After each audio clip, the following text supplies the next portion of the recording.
सबसे पहले सिंगुलैरिटी से पहले हम देखते हैं Laurent series expansion. Laurent series expansion के बारे में थोड़ा ऊपर ऊपर से देख लेते हैं, ठीक है। लॉरेंट सीरीज एक्सपेंशन देखो क्या है। अब सीरियसली पढ़ना शुरू कर ही दो। अब कब करोगे सीरियसली? अब नहीं करोगे तो, है ना। अब तो करना ही है, अब नहीं करोगे तो कब करोगे?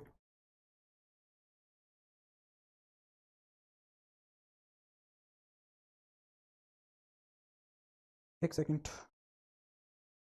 मैं बुक ओपन करके रख लेता हूँ, है ना। बुक के साथ साथ कराऊंगा तुम्हें। हाँ, चलो देखो।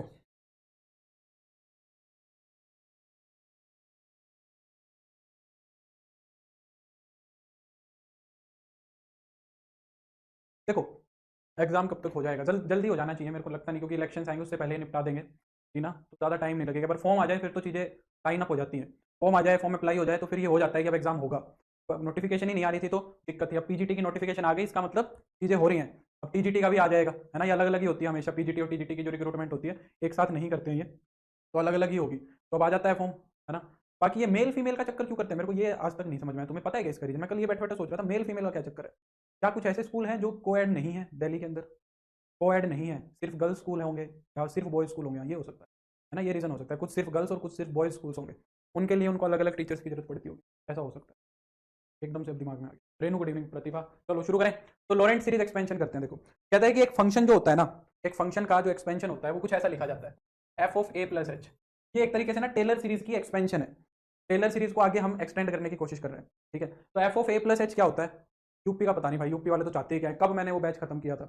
सर इवनिंग स्कूल में मेल टीचर है। अच्छा, मैं गर्ल्स स्कूल में ही हूँ। अच्छा भावना, गर्ल्स स्कूल में क्या तुम डी ट्रिपल एस भी में हो भावना? फिर क्यों तैयारी कर रही हो? चलो तो स्टार्ट करते हैं। ऐसा नहीं है कि गर्ल्स स्कूल में मेल नहीं पढ़ा सकते, तो ऐसा नहीं है। सर मेल ज़्यादा इंटेलिजेंट है, फीमेल, मेल ज़्यादा इंटेलिजेंट है, फीमेल इस तो फीमेल फाइट कैसे करेंगे इसलिए। वाह, ये क्या बात कही थी, ये तो मेरे को उम्मीद नहीं थी कि कोई ऐसी बात बोलेगा। नहीं यार, ये तो गलत बात है, ऐसा नहीं बोलते हैं। सर मेल और फीमेल और एक नीचे सिंपल मैथ्स की हैं कि ये क्या प्रोसीजर है? कुछ ऐसी होंगी जिसमें दोनों अप्लाई कर सकते हैं। अच्छा, भावना कह रही है कि मैं गेस्ट में, फिर तो भावना को सारी नॉलेज मिलेगी। भावना हमारे बीच में जो डी ट्रिपल एस में गेस्ट टीचर है। हाँ, हिमांशु यही कह रहा है, परमानेंट के लिए पेपर क्लियर करना। ठीक है भावना, फिर तो हो जाएगा। तुम तो फील तो ले ही रही हो नौकरी का, बस वो डॉक्यूमेंट्स में परमानेंट और पैसे परमानेंट हो जाए बस, और क्या दिक्कत है।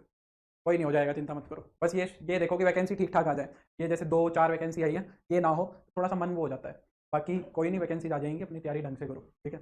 बाकी मैं आज तुम्हारे को डी ट्रिपल एस भी पीजीटी के पेपर शेयर कर दूंगा। मैंने शायद पीजीटी का एक पेपर शेयर किया था क्या, है ना।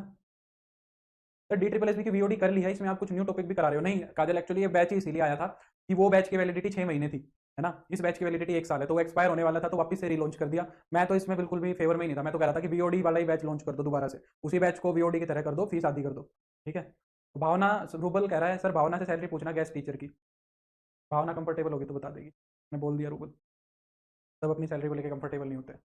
चलो, तो मैंने तो ये बैच वीओडी ही लॉन्च करने को बोला था, बट उन्होंने वापस कर दिया। तो बाकी मैं ऐसा कुछ ज़्यादा तो नहीं कराऊंगा काजल, उसमें सब करा दिया मैंने। इसमें मैं थोड़ा ज़्यादा गहराई में करा रहा हूँ। अगर तुम कोई लेक्चर्स को कंपेयर करोगे तो शायद तुम्हें थोड़ा फील आ जाएगा कि हाँ सर, वहाँ पे थोड़ा ज़्यादा डिटेल में शांति से करा रहे हैं। उसमें मैंने थोड़ा सा रश में कराया था, क्योंकि बोले कि वैकेंसी आने वाली है 2 महीने में, 6 महीने की वैलिडिटी रखो, पेपर से पहले खत्म हो जाएगा, ये है वो है, हो जाएगा। 1400 रुपये पर डे है भाई, बहुत बहुत है, इतनी कम भी नहीं है। 1400 पर डे सही है, फिर तो सैलरी अच्छी खासी है। दिल्ली में सैलरी बहुत होती है। ठीक है, लास्ट में थोड़ी सी स्ट्रेटेजी कर लेंगे। गूगल पर ही है सर, क्या ही कंफर्टेबल, फिर भी मतलब किसी से डायरेक्टली पूछे तेरी सैलरी क्या है तो थोड़ा सा अजीब लगता है। चलो तो करूँ शुरू अब, स्ट्रेटेजी भी डिस्कस कर देंगे लास्ट में। F of A plus H क्या होता है ये देखो, है ना। तो वो क्या कहता है कि F of A plus H तुम्हारा क्या बनता है? ए नोट प्लस में ए वन एच प्लस में ए टू एच स्क्वायर प्लस में ए थ्री एच क्यूब। पहले तो टर्म्स चलती हैं ये, ठीक है। हाँ, डेज नहीं बनने देती गवर्नमेंट, ये बात सही है। वो जिनकी पर डे सैलरी होती है ना, उसमें ये समस्या हो जाती है कि छुट्टियाँ होती हैं, एग्जाम्स होते हैं। आवाज़ क्यों नहीं आ रहा है आदर्श को? वो छुट्टियाँ आ जाती हैं, एग्जाम्स हो जाते हैं, है ना। विंटर वैकेशन आ गई, समर वैकेशन आ गई, तो फिर उसमें सैलरी नहीं मिलती है, सही बात है। चलो कोई नहीं, A naught plus A one H plus A two H square A three H cube, ऐसे करते करते है। तो अब कई बार क्या होगा ना कि तुम्हें कोई ऐसी सीरीज भी दिखेगी जिसके अंदर एच की इनवर्स पावर भी मिलेगी। A-1 के लिए तुम्हें एच मिलेगा, नीचे एच मिलेगा, यानी कि एच की पावर -1 मिलेगी। उसके कोफिशिएंट को मैंने -1 कर दिया भाई। 1 पावर का A1, 2 पावर का A2, तो -1 पावर का एच की पावर -1, और ये कितना हो जाएगा? A-2 upon H square, A-3 upon में एच क्यूब। ये हमारा एक लॉरेंट सीरीज एक्सपेंशन बनता है। अरे अनम्यूट ही तो है भाई आदर्श, तू अनम्यूट कर ले यार, आवाज़ नहीं आ रही क्या? सारे तो जवाब दे रहे हैं। संजीव मैरी क्रिसमस, सभी को मैरी क्रिसमस भाई। तो ये हो गया, ठीक है। इसको बोलते हैं लॉरेंट सीरीज एक्सपेंशन। अभी इसमें और थोड़ा सा मॉडिफिकेशन करते हैं। हम क्या कहते हैं कि a प्लस एच को ना z पुट कर दो, put a plus h is equal to z, इसको कॉम्प्लेक्स नंबर से रिप्लेस कर देंगे। तो जहां जहां पे भी तुम्हारा h है वो h क्या बन जाएगा, z माइनस a बन जाएगा। जहां जहां पे भी तुम्हारा h है वो क्या बन जाएगा, z माइनस a। तो ये क्या हो जाएगा तुम्हारा f ऑफ z हो जाएगा। ये क्या बन जाएगा, a naught plus a one z minus a raise to the power one, है ना, प्लस में a two z minus a का square plus a three z minus a का क्यूब। हाँ मैं ये बोल रहा था, मैंने तुम्हें पीजीटी का कोई पेपर शेयर किया है टेलीग्राम पे? नहीं किया है तो मैं 2021 का पेपर और 2015 का पेपर शेयर कर दूंगा। अगर और कोई पेपर मिला तो देख लेना। फॉर्म तो अप्लाई करोगे जहां तक मुझे लग रहा है, तो फॉर्म तो अप्लाई करना, ठीक है।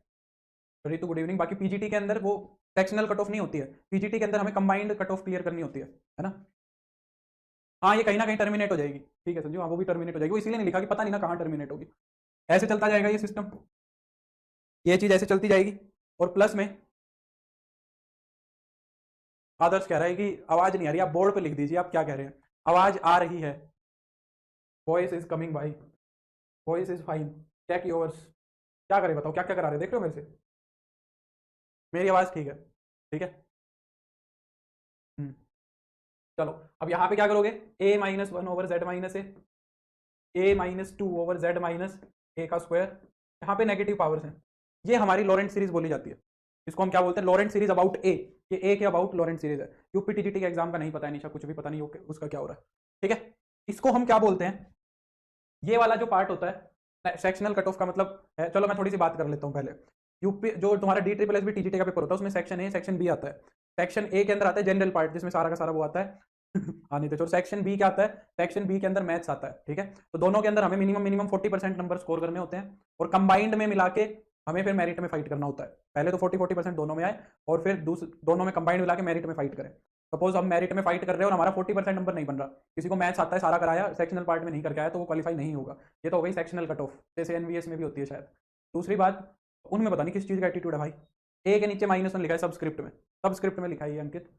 और जो पीजीटी का एग्जाम है उसमें सेक्शनल कट ऑफ नहीं है, अपना पूरा पेपर दो, ठीक है, पूरा पेपर दो और उसकी जो मेरिट बनेगी वो होती है। क्योंकि उनको पता है वो ऐसा पेपर बनाते हैं पीजीटी का, उसमें सेक्शनल कट ऑफ क्लियर होना बहुत मुश्किल काम है मेरे अकॉर्डिंग मुझे ऐसा लगता है डी ट्रिपल एस भी पीजीटी का पेपर वन ऑफ द नहीं द बेस्ट पेपर है, मतलब सबसे बढ़िया। उसके अंदर तुम्हें 11वीं 12वीं का 2% 1% काम मिलेगा बस, सब यूजीपीजी एकदम। और अच्छा पेपर मिलता है, मतलब देख के मजा मजा आने वाला पेपर मिलता है। वो मजा जब भी आता है जब बाहर बैठ के देखते हैं, एग्जाम में बैठ के देखेंगे तो फिर हालत टाइट होगी। इसीलिए फिर उसमें वैकेंसी भी कम आती है। डी ट्रिपल एस भी कोशिश करता है ज्यादा से ज्यादा टीचर्स को टीजीटी पे लगाने की, इसीलिए टीजीटी की वैकेंसी इतनी और पीजीटी की इतनी कम है ना। सोचो जब स्कूल इतने ज्यादा है, टीजीटी की वैकेंसी इतनी ज्यादा है, बच्चे भी उतने ही ज्यादा है, तो फिर पीजीटी की वैकेंसीज क्यों नहीं आती? क्योंकि वो कोशिश ही नहीं करता है, वो फिर प्रमोट कर देता है ना।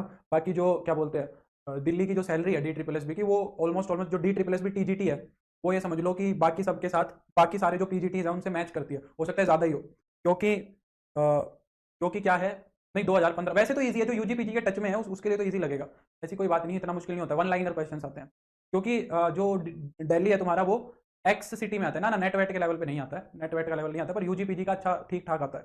तो वो एक्स सिटी में आता है, तो वहाँ पे तुम्हें जो एच मिलता है, हाउस रेंटल अलाउंस, वो 27% मिलता है, 27% मिलता है ना। तो 27% बहुत हो गया है ना। बाकी अगर तुम किसी दूसरे स्टेट गवर्नमेंट में देखोगे तो 4-5 हज़ार रुपये मिलता है बस तुम्हें अलाउंस, समझ रहे हो। तो वहाँ पे अलाउंस बहुत ज़्यादा हो जाता है एच हालांकि खर्चा भी हो ही जाता है, तो सैलरी सही होती है। तो यू D triple S B TGT ठीक नौकरी है, बढ़िया नौकरी है। तो टीजीटी पे भी कोई बुराई नहीं है। बाकी हरियाणा और पंजाब का अगर टीजीटी पीजीटी का पे स्केल देखोगे तो सेंट्रल वाली गवर्नमेंट से सेम मिलता है, बस एचआरए का फर्क होता है। बाकी जो और गवर्नमेंट्स हैं उनकी बेसिक पे भी कम होती है ना। जैसे कि राजस्थान में देखोगे पीजीटी की 44,600 है, और मान लो बाकियों की देखोगे उसकी हिमाचल प्रदेश की देखोगे उसकी भी 44,900 है।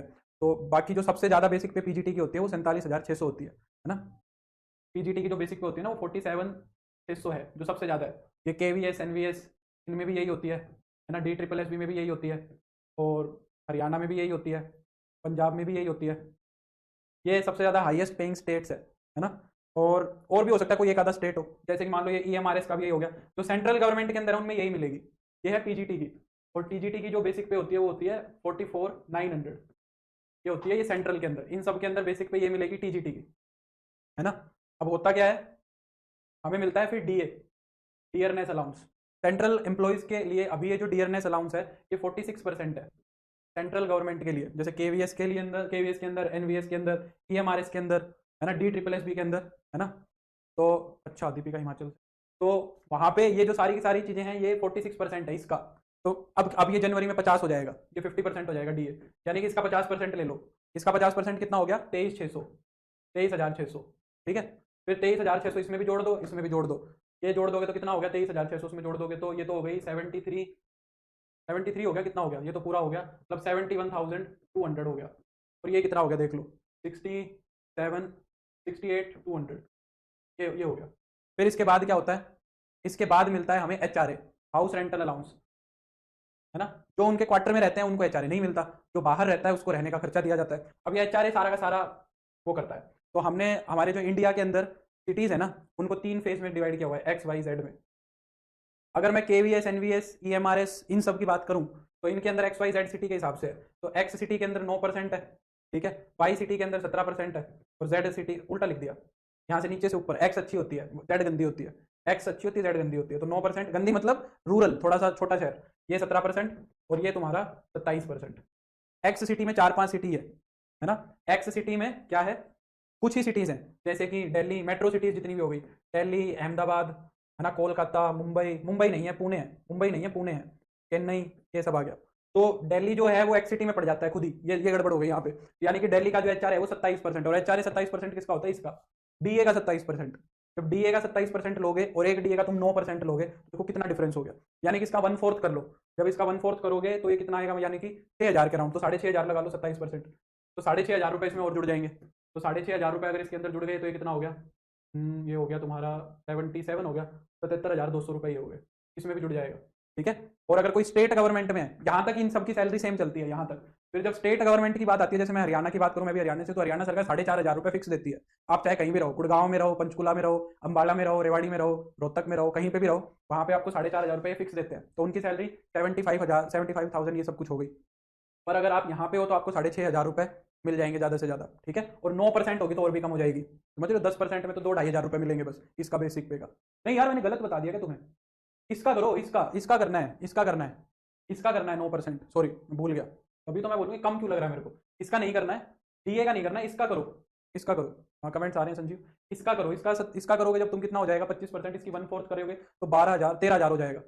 इसका करो, सॉरी इसका करना है पक्का, इसका 13,000 करोगे तो 13,000 इसके अंदर जुड़ जाएंगे, तो ये कितना हो जाएगा, 84,200 हो जाएगी, 84,200 हो जाएगी, ठीक है। और फिर 9% करोगे तो कम हो जाएगा। और जो हरियाणा, पंजाब जो स्टेट्स होते हैं वो फिक्स्ड HRA देते हैं, 4,000 5,000 रुपये का, उससे ज़्यादा का नहीं देते हैं।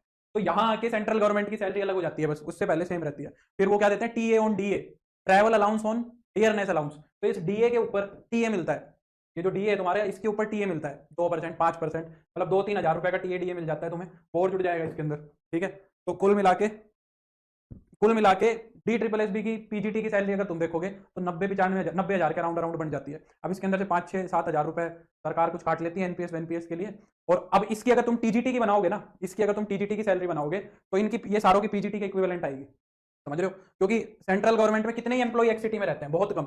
सेंट्रल गवर्नमेंट के अंदर X सिटी के अंदर कितने एम्प्लॉयज, बहुत बहुत कम है, समझ रहे हो। तो उनको 27% बहुत कम लोगों को मिलता है। अब तुम सिलेक्ट ही अगर DSSS में रहोगे तो जिंदगी भर तुम्हारा 27% ही रहेगा HRA, समझ रहे हो। और वो बेसिक पे बढ़ती जाएगी तुम्हारी हर साल 3-3%, 3% हर साल तुम्हारी सैलरी बढ़ती जाएगी। तो उस पर फिर ये जो 27% है ये भी बढ़ता जाएगा, तो ये भी बढ़ेगा, उसके ऊपर ये भी बढ़ेगा, है ना। फिर ये बढ़ेगा तो तुम्हारा DA भी बढ़ेगा, है ना। और DA 46% नहीं रहेगा, 50 हो जाएगा, फिर 54 हो जाएगा, वो एकदम वैसे चलता रहेगा। तो ये भी बढ़ेगा, फिर ये भी बढ़ेगा, ये भी बढ़ेगा, तो सारी चीजें मिलकर बढ़ती हैं। फिर TA DA भी बढ़ेगा, तो ये सैलरी फिर बहुत तेजी से बढ़ने लग जाती है। और फिर जो तुम्हारा 2026 के अंदर पे कमीशन आ रहा है ना, 2026 में कौन सा 8वां पे कमीशन आएगा, तो 8th पे कमीशन अगर आ गया तो अगर DSSB PGT की बात करें तो इनकी सैलरी फिर अप्रोक्सीमेटली 1,15,20,000 रुपए के आसपास हो जानी चाहिए, आराम से हो जाएगी इतनी तो, है ना। और TGT वाले की भी हो जाएगी, ठीक है। चलो, तो भावना कह रही है बस करो, तो काफी हो गया, अब लॉरेंट सीरीज पे आ जाओ, ठीक है। चलो, तो मैंने सारा ज्ञान दे दिया तुम्हें एक ही लेक्चर में।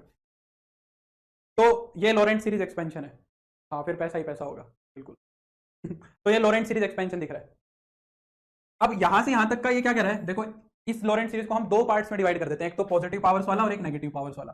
पॉजिटिव पावर्स वाला जो पार्ट होता है इसको हम बोलते हैं, कौन सा पार्ट, एनालिटिक पार्ट।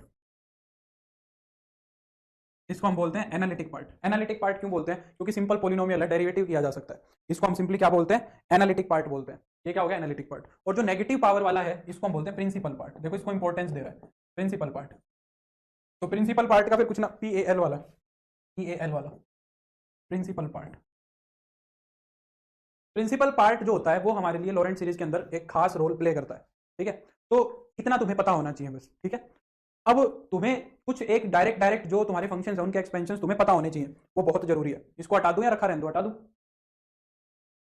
तो हमें कुछ फंक्शंस के डायरेक्ट एक्सपेंशन पता होने चाहिए, जैसे e raise to the power z का। e raise to the power z का एक्सपेंशन क्या होता है?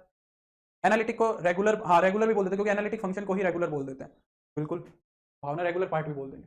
तो e raise to the power z का क्या होगा? 1 plus z upon 1 factorial plus z square by 2 factorial plus z cube by 3 factorial, और ये ऐसे चलता जाएगा, एक्सपेंशन ऐसे चलता जाएगा। यानी इसके पास सिर्फ रेगुलर पार्ट ही है। दूसरा, अगर उसको इसके अंदर प्रिंसिपल पार्ट बनवाना हुआ ना, तो वो e raise to the power 1 by Z को ही क्या कर देगा? e raise to the power 1 by Z ही निकलवा देगा। तो z की जगह पे फिर 1 बाई जेड आ जाएगा, तो सारा ये प्रिंसिपल पार्ट ही कन्वर्ट हो जाएगा उसका। अभी ये रेगुलर है। फिर उसके बाद आता है साइन z। साइन z क्या होगा? साइन z का expansion z minus Z cube by 3 factorial plus Z की power 5 by 5 factorial minus Z की पावर 7 अपॉन 7 फैक्टोरियल, और ये ऐसे चलता जाएगा, ठीक है। फिर साइन z के बाद कोस z। यहाँ पे ओड पावर्स चलती हैं alternate with negative sign, alternate sign. Odd powers चलती हैं विद अल्टरनेट पॉजिटिव नेगेटिव। यहाँ इवन पावर्स चलती हैं विद अल्टरनेट पॉजिटिव नेगेटिव। तो 1 minus z square by 2 factorial plus का जेड की power 4 by 4 factorial minus Z की पावर 6 अपॉन 6 फैक्टोरियल, ऐसे, ठीक है। कॉस जेड के बाद कौन आया? और कौन है? टेन जेड का मुझे याद नहीं रहता है, तुम देख लेना, मैं लिख देता हूँ। टेन जेड मेरे को कभी याद नहीं रहता है। टेन जेड होगा तुम्हारा Z plus Z cube by 3 factorial plus का 2 जेड की पावर 5 बाई 3 फैक्टोरियल, नहीं सिर्फ 3, 15। ये एक्सपेंशन है, ये मुझे तो याद रहता नहीं है, तुम देख लेना। जेड, हाँ हिमांशु। फिर आता है log 1 प्लस जेड, ये इंपॉर्टेंट है, ये ध्यान रखना। log 1 प्लस जेड कितना होता है? जेड माइनस का जेड स्क्वायर बाई 2। यहाँ फैक्टोरियल नहीं आते, यहाँ पे अल्टरनेट अल्टरनेट साइंस चलते हैं, पर क्या नहीं आता है? फैक्टोरियल्स नहीं आते हैं। प्लस में जेड क्यूब बाई 3 माइनस ऐसे चलता जाएगा, ठीक है। फिर log 1 प्लस जेड के बाद log 1 minus Z. 1 minus Z में ये सारी की सारी टर्म्स नेगेटिव हो जाती हैं, ये सारी की सारी टर्म्स क्या हो जाएंगी? नेगेटिव हो जाएंगी। तो माइनस सब में से कॉमन आ जाएगा, Z plus Z square by 2, सबको नेगेटिव कर दो, जेड क्यूब बाई 3, ऐसे चलती जाएंगी, ठीक है। ये कुछ एक्सपेंशन हैं जो तुम्हें डायरेक्टली पता होनी चाहिए, जो सबसे ज़्यादा यूज़ होने वाले हैं हमारे लिए, ठीक है। तो ये लॉरेंट सीरीज़ का बात करेंगे। मुझे भी नहीं पता है भाई, आगे 2/15 के बाद मेरे को नहीं पता क्या आएगा, ठीक है। देख लेना सर्च करके, इतनी ही जरूरत पड़ेगी। लॉरेंट सीरीज़ के अंदर जरूरत हमें पड़ती है सिर्फ इसकी। लॉरेंट सीरीज़ के अंदर हमें सिर्फ इस कोफिशिएंट की जरूरत पड़ेगी। ये आगे जाके बहुत इंपॉर्टेंट रोल बन जाता है। ये वाला जो है ना, ये वाली टर्म, इसकी जरूरत पड़ेगी बस तुम्हें। तो जेड जो -1 पावर का कोफिशिएंट है उसकी जरूरत पड़ेगी बस, ये जो a-1 लिखा हुआ है इसकी जरूरत पड़ेगी, ठीक है। तो वैसे तो बस पहली ही टर्म चाहिए तुम्हें, और कोई नहीं चाहिए। अब आगे आओ, ये हो गई लॉरेंट सीरीज। अब इसके बाद हम शुरू करते हैं सिंगुलैरिटीज का काम, ठीक है। हम किसका काम शुरू करते हैं? सिंगुलैरिटीज का। तो सबसे पहले हमारे पास आता है zeros, zero of a function, zero of a function. एक फंक्शन की जीरो का क्या मतलब है? ये जीरो वही है जो जीरो हम कहना चाह रहे हैं, ठीक है। जीरो, हम वही जीरो है जो कहना चाह रहे हैं, जहां पे एक फंक्शन जीरो होगा। पर यहाँ पे हम ये कहना चाह रहे हैं कि वो जीरो का ऑर्डर क्या होगा, हम उसके ऑर्डर की भी बात करना चाह रहे हैं, ठीक है। तो क्या कहता है? z is equal to a is the zero of order m. z is equal to a is the zero of order m if, अगर क्या हो जाए? उसका फर्स्ट ऑर्डर का डेरिवेटिव भी जीरो आए a के ऊपर, सेकंड ऑर्डर का डेरिवेटिव भी जीरो आए a के ऊपर, ऐसे करते करते m-1 ऑर्डर का डेरिवेटिव भी जीरो आए के ऊपर, सारे डेरिवेटिव जीरो आए। सर प्रिंसिपल में -1 पावर क्यों लिखा है सर? तो मैं समझा नहीं, -1 पावर क्यों लिखा? वो आएंगी ना आगे -1 आदर्श, वो आएंगी -1 पावर, अभी समझ आ जाएगा, थोड़ा सब्र रखो। और mth जो डेरिवेटिव आएगा वो नॉन जीरो आना चाहिए। तो mth डेरिवेटिव आना चाहिए, वो तुम्हारा क्या आना चाहिए? नॉन जीरो आना चाहिए। तो अगर ऐसा हो रहा है तो हम हमारी जीरो को क्या कहेंगे कि वो जीरो है कौन से ऑर्डर की? m ऑर्डर की। जैसे कि एकदम आसान सी मैं बात करूं, fz is equal to z minus a z minus 2 raise to the power 5। अब इस फंक्शन की जीरो क्या है? 2 दिख रही है तुम्हें। इस फंक्शन की जीरो क्या है? z इज इक्वल टू 2 है। इसका ऑर्डर बताओ क्या होगा? कितने ऑर्डर की जीरो है ये बताओ?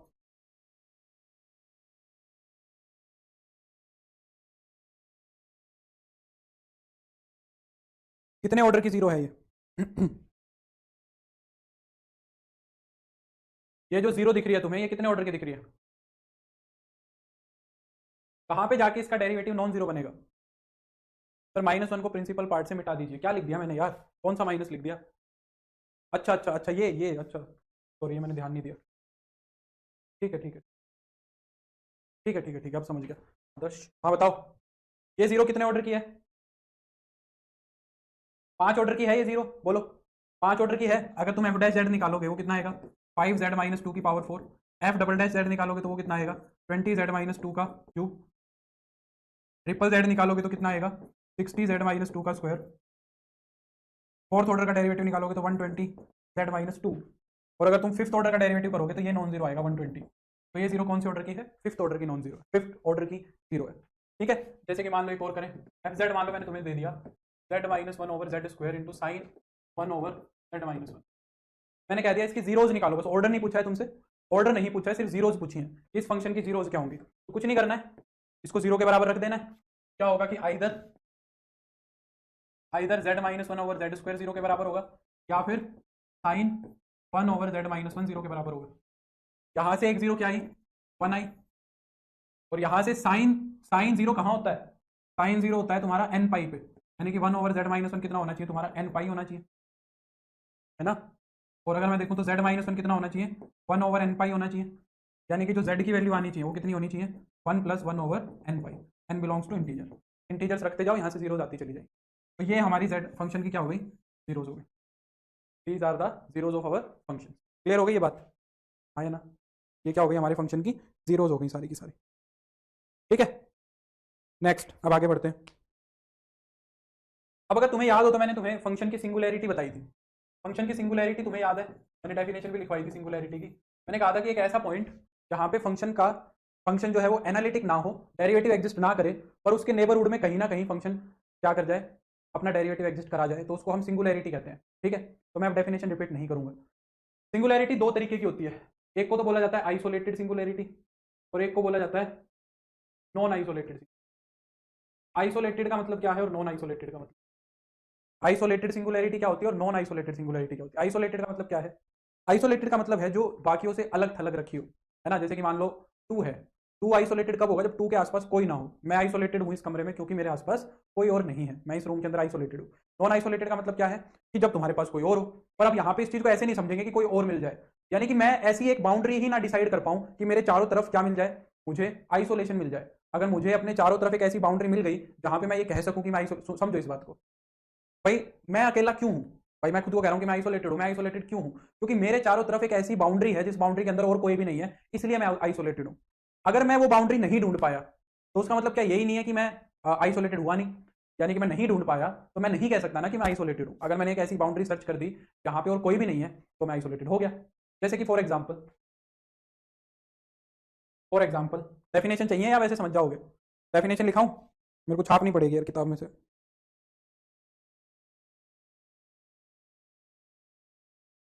लिख देता हूं चलो। Singularity a singularity z is equal to z naught is isolated singularity, is isolated singularity if there exists a delta greater than 0 such that the circle z minus z naught is less than delta or is equal to delta has no other singularity than z naught, has no other singularity than z naught. If such delta does not exist,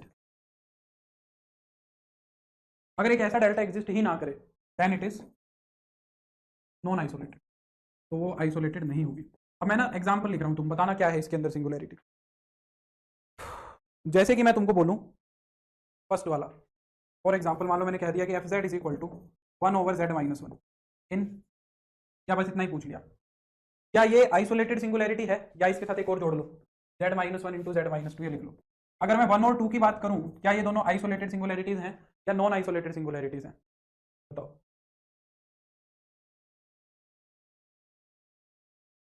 अगर मैं इन दोनों ही singularity की बात करूं तो ये isolated सिंगुलैरिटीज हैं या नॉन आइसोलेटेड सिंगुलैरिटीज हैं?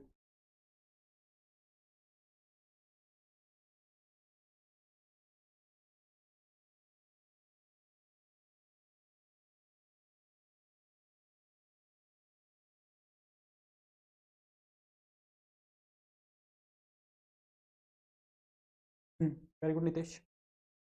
भाई यहाँ पे तुम्हें 1 और 2 दिख रहे हैं, z इज इक्वल टू 1 और 2। क्या इन दोनों के अराउंड में एक ऐसा नेबरहुड नहीं बना सकता? क्या इन दोनों के अराउंड में एक ऐसा नेबरहुड नहीं बना सकता क्या जहाँ पे नॉन आइसोलेटेड? कैसे संजीव? क्या 1 के अराउंड में एक ऐसा छोटी सी एक ऐसा नेबरहुड सर्कुलर नहीं बना सकता जहाँ पे मेरे को एक भी सिंगुलैरिटी ना मिले? बन जाएगा आराम से, क्या दिक्कत है? 0.5 ले लो डेल्टा को 0.5 ले लो, 0.5 रेडियस का बना लो, उसमें नहीं मिलेगा। सिमिलरली 2 के अराउंड में मिल जाएगा। तो ये सिंगुलैरिटीज क्या है? आइसोलेटेड है। ये सिंगुलैरिटीज क्या है? आइसोलेटेड है।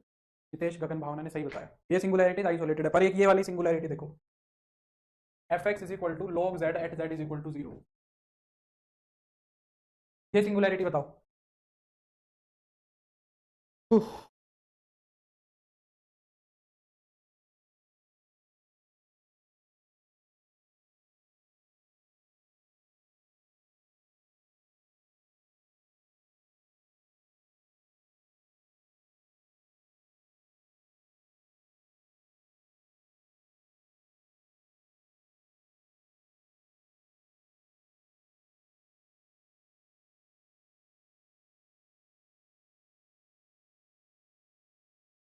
क्या ये तुम्हें समझ आ रही है नॉन आइसोलेटेड है? क्या ये तुम्हें समझ में आ रही है कि नॉन आइसोलेटेड है? यहाँ पे जो हमारा फंक्शन है वो इन्फिनिटी की तरफ भाग रहा है। यहाँ पे जो हमारा फंक्शन है, जैसे हम z को 0 के अप्रोच करा रहे हैं, तो log z भी हमारा log z हमारा इन्फिनिटी को अप्रोच कर रहा है। अब जो तुम्हारा क्या बोलते हैं z, अगर 0 का कोई भी नेबरहुड लेके आओगे, 0 का कोई भी नेबरहुड ले आओ, 0 का कोई भी नेबरहुड ले आओ, उसके अंदर जो फंक्शन है ना वो हमारा इन्फिनिटी की तरफ ही अप्रोच करेगा। जैसे जैसे तुम z को 0 के पास लेके जाओगे तो हमारा जो फंक्शन है वो इन्फिनिटी के पास अप्रोच करेगा। यहाँ पे तुम ऐसा कोई भी नेबरहुड नहीं बना सकते जहाँ पे ये फंक्शन हमारा इन्फिनिटी के पास अप्रोच ना करे। समझ रहे हो? तो ये जो सिंगुलैरिटी हो गई हमारी क्या हो गई? नॉन आइसोलेटेड हो गई। हो गई नॉन आइसो। और एक बात ध्यान रखना, जब भी एक फंक्शन के पास फाइनाइट सिंगुलैरिटी होगी वो हमेशा क्या होगी? आइसोलेटेड होगी। ये सिंगुलैरिटी की बातें हो गई।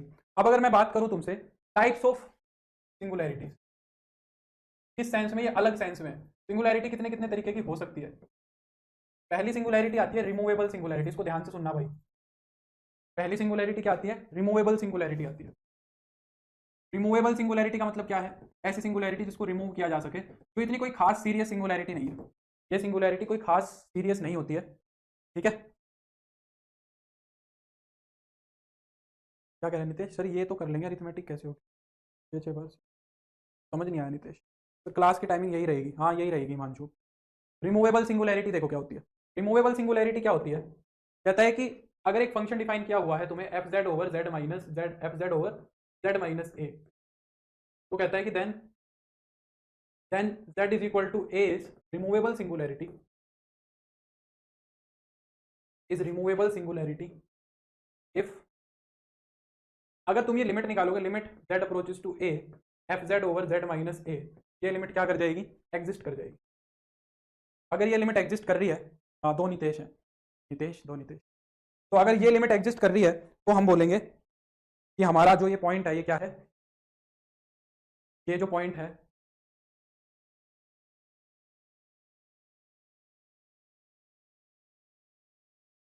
ठीक है हिमांशु, ये जो पॉइंट है अगर इसकी लिमिट एग्जिस्ट कर रही है तो हम बोलेंगे कि ये कैसा पॉइंट है? रिमूवेबल सिंगुलैरिटी का पॉइंट है। ठीक है जैसे कि फॉर एग्जांपल मान लो मैं कुछ छोटे छोटे एग्जांपल्स लिखता हूँ। जैसे कि मान लो मैंने लिख दिया limit, sorry, F Z is equal to sine X minus one over X minus one at X is equal to one. दूसरा F Z is equal to E raise to the power Z minus one over Z at Z is equal to zero. देखो अगर मैं इन दोनों ही function की singularity देखूं तो इसकी singularity तो कितनी आ रही है? इसकी सिंगुलैरिटी तो 1 आ रही है और इसकी सिंगुलैरिटी 0 आ रही है ना। इसकी सिंगुलैरिटी तो 1 है और इसकी सिंगुलैरिटी 0 आ रही है। पर अगर मैं तुमसे बात करूं कि limit z approaches, sorry sorry x नहीं आएगा, z आएगा, z,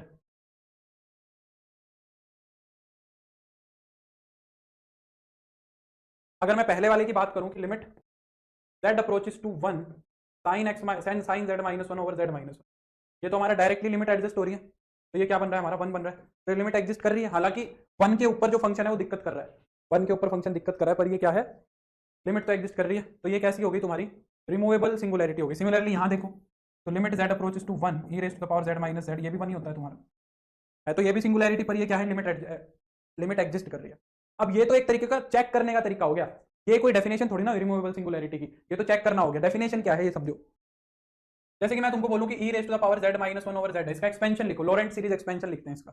इसका क्या लिखते हैं? लोरेंट सीरीज एक्सपेंशन। लोरेंट सीरीज एक्सपेंशन क्या बनेगा? देखो, वन ओवर जेड को बाहर लिख रहा हूँ, E raise to the power Z का एक्सपेंशन लिखो, क्या बनेगा? One plus Z square by two factorial plus Z cube by three factorial, ऐसे चलता जाएगा। और माइनस, इसी के अंदर माइनस में क्या आएगा? वन आएगा, आगे चलते चलते चलते चलते। तो वन से वन यहाँ पे कट जाएगा, और जब जेड को अंदर डिवाइड कराओगे तो हो जाएगा one plus Z upon two factorial plus में Z cube over Z square over three factorial, और ये चलता जाएगा ऐसे। फर्स्ट वाले में जेड अप्रोच इसलिए कर रहा है क्योंकि वन को अप्रोच इसलिए कर रहा है क्योंकि वन क्या है? इसका सिंगुलैरिटी का पॉइंट है। सेकंड वाले में जीरो आएगा, सॉरी सॉरी सॉरी, ये मिस्टेक है, हाँ ठीक है ठीक है ठीक है, ये गलती से लिख दिया, ये बना। सिमिलरली अगर मैं तुमसे, चलो ये मत करो बेशक, क्या यही कर लो, इसका भी एक्सपेंशन लिखो, sine z minus one over Z minus one का। तुम बताना लोरेंट सीरीज के हिसाब से इनमें क्या कॉमन चीज दिख रही है तुम्हें? One over Z minus one, sine z minus one का एक्सपेंशन क्या बनेगा? जेड माइनस वन माइनस में जेड माइनस वन का cube by three factorial plus में जेड माइनस वन की power five by five factorial, ऐसे चलता जाएगा। अगर मैं जेड माइनस वन को सेपरेट कर दूं, अंदर मल्टीप्लाई करा दूं, तो ये हो जाएगा one minus Z minus one का square by three factorial plus में जेड माइनस वन की power four by five factorial, ऐसे चलता जाएगा। क्या कॉमन चीज दिख रही है दोनों के अंदर तुम्हें? अगर मैं लोरेंट सीरीज की टर्म्स में बात करूं तो मुझे क्या कॉमन चीज दिख रही है दोनों के अंदर? बताओ, बोलो।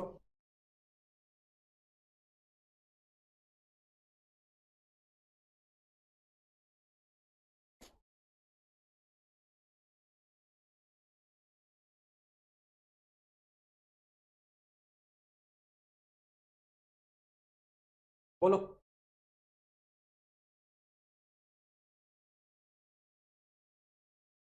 क्या तुम्हें दोनों के ही अंदर प्रिंसिपल पार्ट नहीं दिख रहा? देखो, इन दोनों के ही अंदर no principal part, principal part है ही नहीं, तो ये हमारी एक्चुअल डेफिनेशन है। ठीक है, प्रिंसिपल पार्ट नहीं है, बिल्कुल नितेश, दोनों के ही अंदर प्रिंसिपल पार्ट नहीं होता है। तो जब भी रिमूवेबल सिंगुलैरिटी होगी तो फंक्शन के पास प्रिंसिपल पार्ट नहीं मिलेगा, ध्यान रखना, इसको इंपॉर्टेंट पॉइंट है बहुत ज्यादा। यही पूछ सकता है, लॉरेंट सीरीज एक्सपेंशन दे देगा और पूछेगा बताओ कि कौन से के पास रिमूवेबल सिंगुलैरिटी है, कौन से के पास पोल है, अभी हम आगे डिस्कस करेंगे। तो इसके अंदर प्रिंसिपल पार्ट होता ही नहीं है। सेकंड टाइप की सिंगुलैरिटी कौन सी होती है? सेकंड टाइप की सिंगुलैरिटी होती है पोल, पोल, ठीक है। तो कहता है कि z is equal to Z naught, the singularity z is equal to Z naught is a पोल।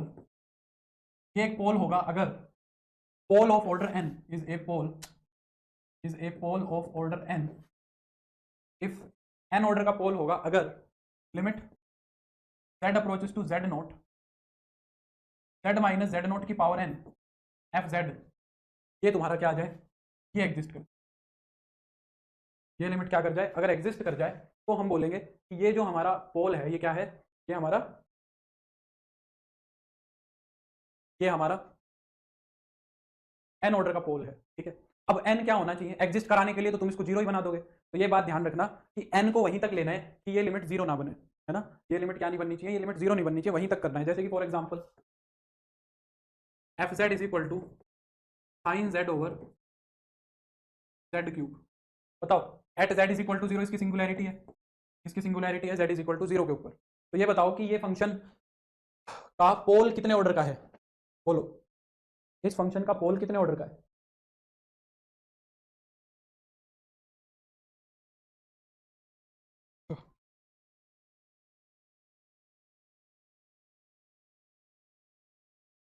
इस फंक्शन का पोल कितने ऑर्डर का है?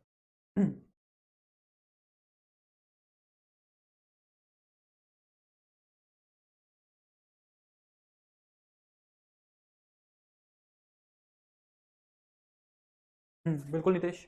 अगर मैं ये लिमिट कैलकुलेट करूं, limit z approaches to zero, z की पावर में मैं यहाँ क्या लिखूं कि लिमिट एग्जिस्ट कर जाए? z स्क्वायर करेंगे, z स्क्वायर करेंगे ना, क्योंकि जब दो पावर करेंगे तो दो पावर से दो पावर कट जाएगी और साइन z ओवर z क्या बन जाएगा? वन बन जाएगा, है ना। तो ये क्या है? ये तुम्हारा पोल ऑफ ऑर्डर टू है। ये क्या है? तुम्हारा पोल ऑफ ऑर्डर, दो ऑर्डर का पोल है, ठीक है। अब देखो, अगर तुम तीन भी कर दोगे तो भी लिमिट जीरो आएगी, चार कर दोगे तो भी जीरो आएगी, पांच पावर कर दोगे तो भी जीरो आएगा। सब पे पावर करते जाओगे तो लिमिट तो एग्जिस्ट कर ही जाएगी, पर मिनिमम एन देखना है हमें, ठीक है। एन मस्ट बी मिनिमम,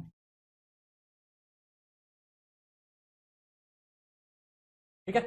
यहां से एक छोटी सी बात और कहता है कि अगर n की वैल्यू वन है, if n is equal to one, यानी कि pole of order one, that is pole of order one, pole of order one is called simple pole, pole of order 1 को हम क्या कहते हैं? सिंपल पोल कहते हैं।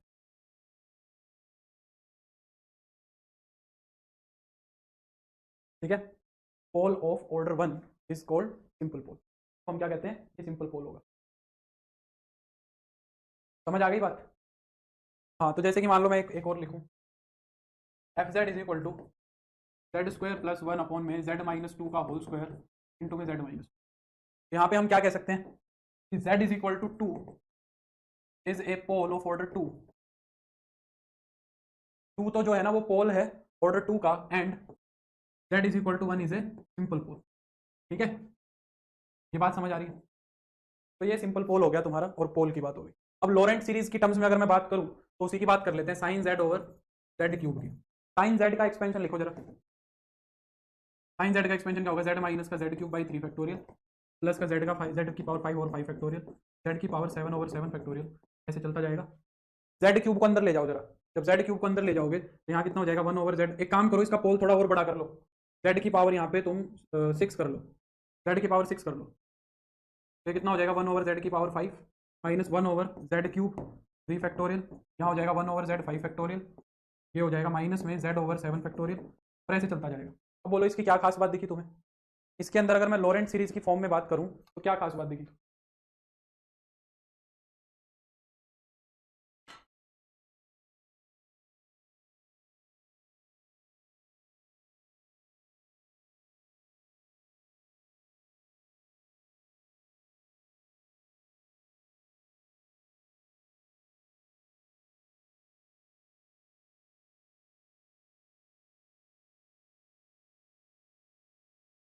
प्रिंसिपल पार्ट में क्या दिखा खास?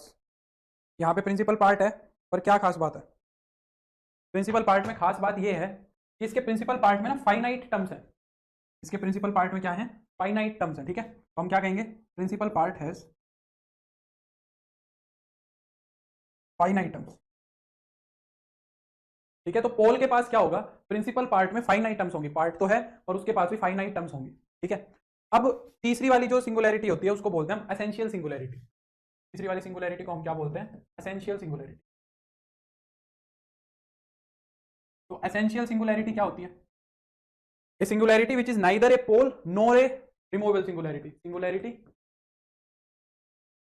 which is neither a removable singularity nor a pole। एक ऐसी सिंगुलैरिटी जो ना तो रिमूवेबल हो ना ही पोल हो, जहां पे ना तो डायरेक्टली लिमिट एग्जिस्ट करे और ना ही क्या हो, कोई nth पावर से मल्टीप्लाई कराऊं तो भी लिमिट ना एग्जिस्ट करे। ऐसी सिंगुलैरिटी को एसेंशियल सिंगुलैरिटी बोलते हैं। जैसे कि मैं एक एग्जांपल देता हूं। For example f Z is equal to 3 raise to the power 1 over z, ये है at Z is equal to 0। इस सिंगुलैरिटी को एसेंशियल, ये सिंगुलैरिटी हो गई तुम्हारी। ठीक है, अब इस सिंगुलैरिटी को हमने एसेंशियल बोल दिया। क्यों? क्योंकि डायरेक्टली अगर लिमिट जेड अप्रोचेस टू 0 कराओगे तो भी नहीं एग्जिस्ट कर रहा, और अगर जेड की कोई पावर से मल्टीप्लाई कराओगे तो भी नहीं एग्जिस्ट करेगा ये, है ना? तो ये कैसी सिंगुलैरिटी हो गई? ये एसेंशियल सिंगुलैरिटी हो गई। जैसे कि और एग्जांपल दे दूं मैं, बुक में से देख के लिखूं।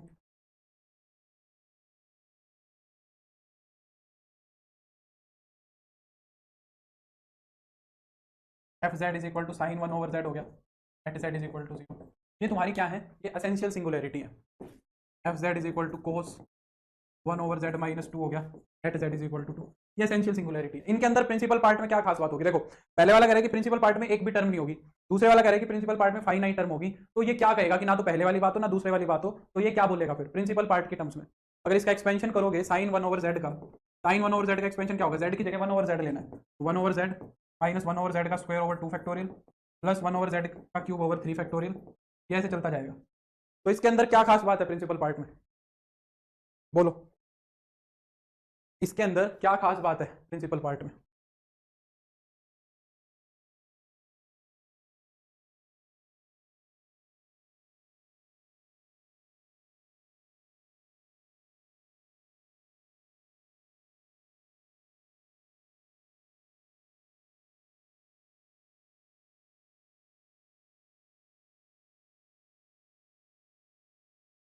सारा ही प्रिंसिपल पार्ट है, सारा ही प्रिंसिपल पार्ट है। तो पहले वाले में एक प्रिंसिपल पार्ट था ही नहीं, इसमें दूसरे वाले में फाइनाइट था। इसके अंदर प्रिंसिपल पार्ट हमें कैसा दिखेगा? Infinite. Infinite terms in principle part. जब हमें इनफाइनाइट टर्म्स दिखती हैं प्रिंसिपल पार्ट के अंदर, तो वो कैसा होता है, वो कैसी सिंगुलैरिटी होती है, असेंशियल सिंगुलैरिटी होती है।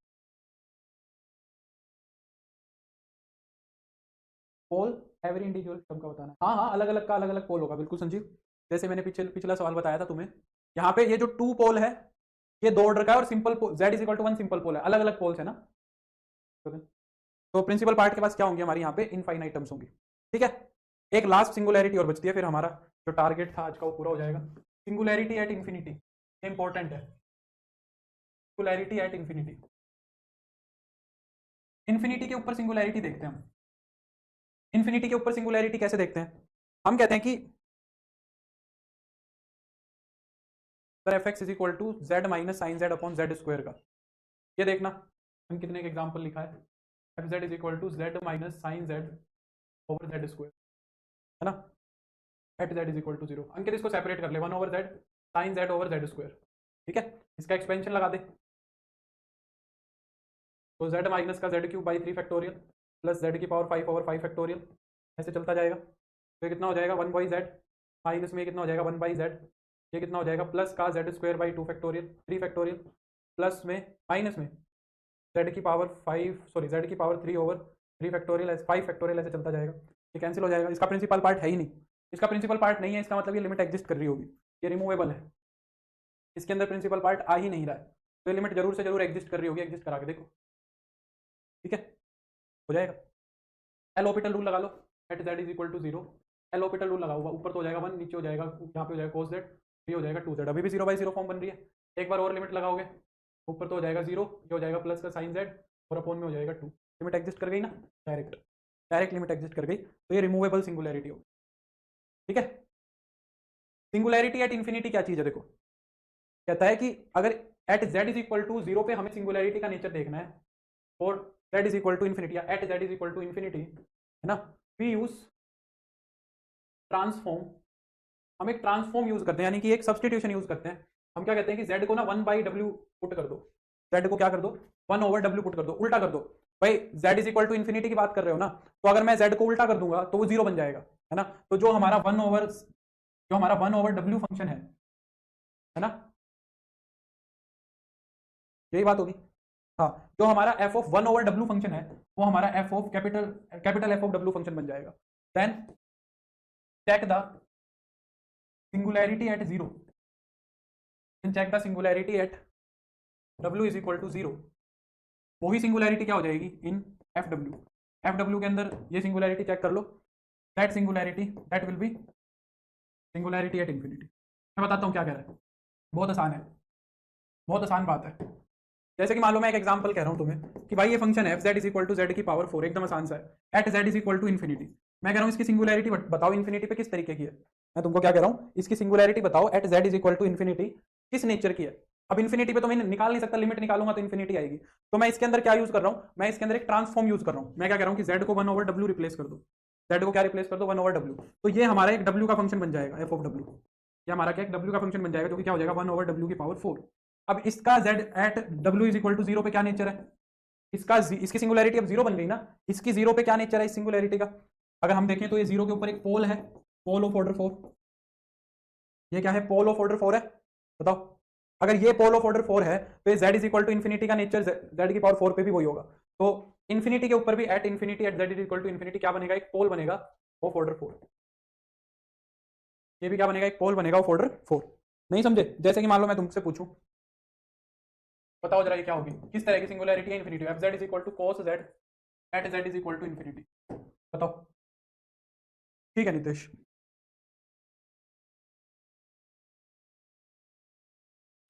इसका सिंगुलैरिटी पे नेचर बताओ क्या होगा।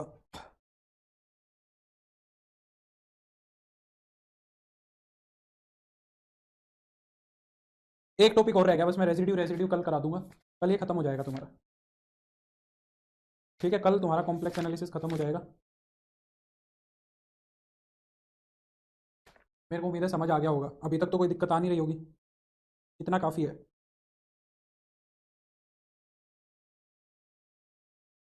हाँ वेरी गुड भावना।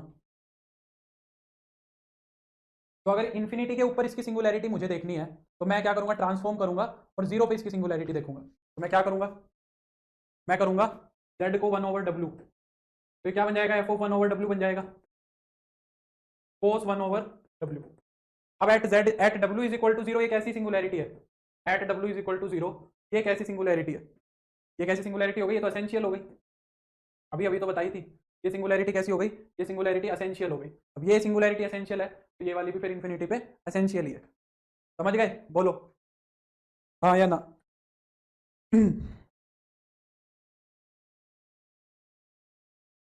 हाँ या ना, समझे बात को। तो बस इतना ही करेंगे आज। अब मेरी बैटरी हो गई डाउन, सिंगुलैरिटी हो गई खत्म, एक टॉपिक बचता है रेजिड्यू का, कल मैं वो करा दूंगा तुम्हें। और बस फिर आज के लिए इतना ही। मेरे को उम्मीद है क्लास पसंद आई होगी। Bye, take care, good evening. ठीक है, कोई डाउट है तो पूछ लो। समझ आ गया ये समझ आ गया सभी को। अच्छा एक चीज़ और, तुम 11वीं 12वीं के टॉपिक्स पढ़ना शुरू कर दो यार। हाँ मैं ये बता रहा हूँ, स्ट्रेटेजी बता रहा हूँ हिमांशु। 11वीं 12वीं के टॉपिक्स वीओडी से पढ़ना शुरू कर दो। मैट्रिसेस डिटर्मिनेंट कर लो, रिलेशन फंक्शन तो मैंने इसमें करा ही दिया, मैट्रिसेस डिटर्मिनेंट हो गया, और तुम्हारी प्रोबेबिलिटी हो गई, ये हो गई, वो हो गई। ये सारे जो टॉपिक्स हैं ये 11वीं 12वीं से करना शुरू कर दो। इतने ज़्यादा टॉपिक्स हैं नहीं, उनको करना शुरू कर दो वीओडी से, है ना। उनमें कोई खास पढ़ाने की चीज़ है भी नहीं। मैट्रिसेस डिटर्मिनेंट हो गया, परम्यूटेशन कॉम्बिनेशन हो गया, बाइनोमियल थ्योरम हो गई, ये सारे के सारे तुम वीओडी से पढ़ना शुरू करके इनको खत्म कर दो। ताकि क्या हो कि जैसे जैसे मैं ये चीज़ खत्म करूँ यूजीपीजी, तुम्हारा सारा सिलेबस ही पूरा हो जाए। ठीक है, फिर मैं कराने को ही रहने दूंगा, मैं वो कराऊंगा ही नहीं फिर, या उनकी सिर्फ प्रैक्टिस प्रैक्टिस कर लेंगे हम, क्वेश्चन प्रैक्टिस, ताकि जल्दी हमारी चीजें कंपाइल हो जाए। तो अब तुम क्या करो, दिन में एक लेक्चर अपना रूटीन बनाओ, एक लेक्चर वीओडी से देखा करो। पहले पहले क्या करो, मैट्रिसेस डिटर्मिनेंट खत्म कर लो, फिर परम्यूटेशन कॉम्बिनेशन खत्म कर लो, है ना। छोटे छोटे जो टॉपिक्स हैं जो इतने मतलब ऐसे नहीं है कि जिनको यूजीपीजी लेवल पे ले जाके मैं पढ़ाऊंगा, तो वो तुम अभी से करना शुरू कर लो। ठीक है, और जैसे जैसे सिलेबस पूरा होगा वो कर लेंगे। अब जैसे वेक्टर कैलकुलस है उसको मत करना, वेक्टर मत करना, वेक्टर कैलकुलस मैं कराऊंगा तो वेक्टर पहले मैं करा दूंगा, समझ रहे हो। पर बाकी कुछ कुछ टॉपिक्स हैं वो करने शुरू कर लो, कॉनिक सेक्शन कर लो, कॉनिक सेक्शन कर लो। ठीक है, हाँ मैं ऐसे कर लूंगा ना, यही मैं कह रहा हूँ, वीओडी से आप थ्योरी थ्योरी कर लो सारे, और मैं फिर प्रैक्टिस करा दूंगा क्वेश्चन डायरेक्ट। ठीक है, तो अब करना शुरू कर दो, कहने का मतलब ये है कि तुम वीओडी से 11वीं 12वीं करना शुरू कर दो। हो सकता है मैं फिर कराऊं भी ना उसको ना, मेरा कोई खास मन भी नहीं है, क्योंकि डी ट्रिपल एस के पॉइंट ऑफ व्यू से उसमें कोई बहुत ज़्यादा ऐसी चीज़ें नहीं है जो मेरे को बतानी पड़ेंगी, क्योंकि वो कम ही मार्जिन रख सकता है। बाकी मार्जिन वो ज़्यादा भी रखेगा तो फिर हम प्रैक्टिस करेंगे अच्छे से। हाँ बोलो वैशाली, और क्या समस्या है तुम्हें, बोलो। हाँ बिल्कुल ईमेल कर देना, बिल्कुल ईमेल कर देना। चलो तो फिर ठीक है ना, कल मिलते हैं, कल इसको पूरा कर देंगे। बाय। अब छोटे छोटे टॉपिक्स हैं, बड़े बड़े नहीं हैं।